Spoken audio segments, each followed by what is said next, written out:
Thanks for having me. We understand you spoke today, so can you give us a little bit bullet points or highlights about your speech? Absolutely. We had a nice turnout this morning, even in this weather here in New Jersey.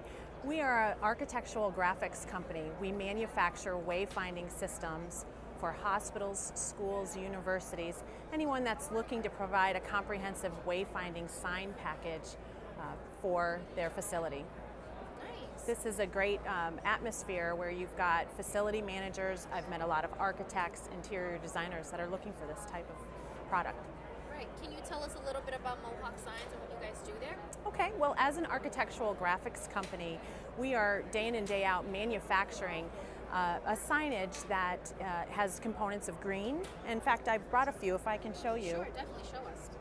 So this is a very typical product that we have. It actually starts out as a white piece of material, and we blast away the background, leaving the braille 1/32 of an inch raised, and we have the letters also raised. Because a lot of individuals who are non-sighted actually can't read braille, so the law requires letters and characters to also be raised so that they could perhaps find out the information by the raised. That's very cool. Yeah, and so when I talk about the elements of our product also being green, is it's just highly compressed paper is what our product is made out of, versus other materials that are perhaps made out of plastic, which has smoke toxicity and other issues in the event of fires, or that have a lot of plastic signs you're going to find on glued on letters that have the ability to be vandalized. Right. Correct, Maxine. Yeah, so, one of the things that we spoke of this morning that was quite of interest was, logos and branding, where at least at our company, we don't charge anything extra for having your company logo on your sign. As long as it's the same color as the letters, it's a very simple process. Right. A lot of employees enjoy the branding that makes them feel that the company really cares about the facility they work in.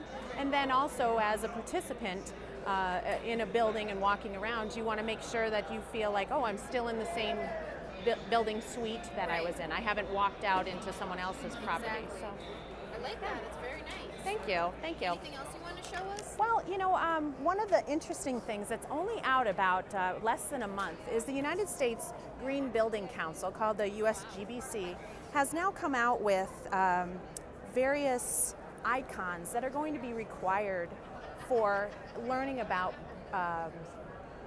green.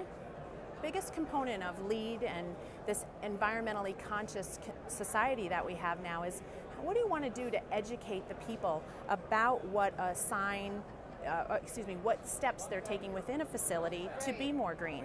So for instance, on the exterior, you're going to put signage that designates what's happening in the parking lot. This is where we park low-emitting vehicles, and those vehicles get to park in the front. In the bathrooms, they're using perhaps low-flush toilet. Put signage out that educates, again, the visitors to a building as well as the employees to say, what's important about me taking my plastic bottle and putting it in the recycle bin? So it actually increases participation in those sorts of things. So you're going to start seeing over time these different new icons that have been developed, and it's going to be a national level. And again, this is a project that we did for a local company. And I like that. It's very cool. yeah. Bettina, what's your perspective for 2013? Okay, well, boy, signage is such an important element to consider for your building. We've all been to places and had a very hard time finding our way through a building. Architects can make these phenomenal buildings, but if you do not have that jewel of the building, that identification that leads people where they want to go, it leaves people confused and unhappy. Exactly. So, I really think that there's more of an outlook, not just identifying a bathroom sign or an exit route, but really taking the time to put together a comprehensive signage package. Right. So as a manufacturer, and again, I'm challenged with how can I help facility managers and things.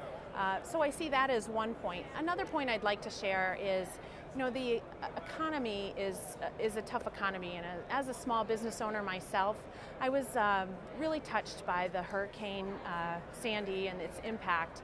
And one of the things that I came down here, we've visited some relief centers, and we're handing these signs out for free. to the small businesses who might still be in business, but perhaps lost their signage during the wind event. And it's not just the coastline. A lot of the wind event happened interior. So we're giving this out for free just to kind of help out and bring some more business too. So it's anything we can do to help give back and during this tough time. Great. Well, thank you for being with us today. I love everything you showed us. It was amazing. Thanks again. Okay, thank you.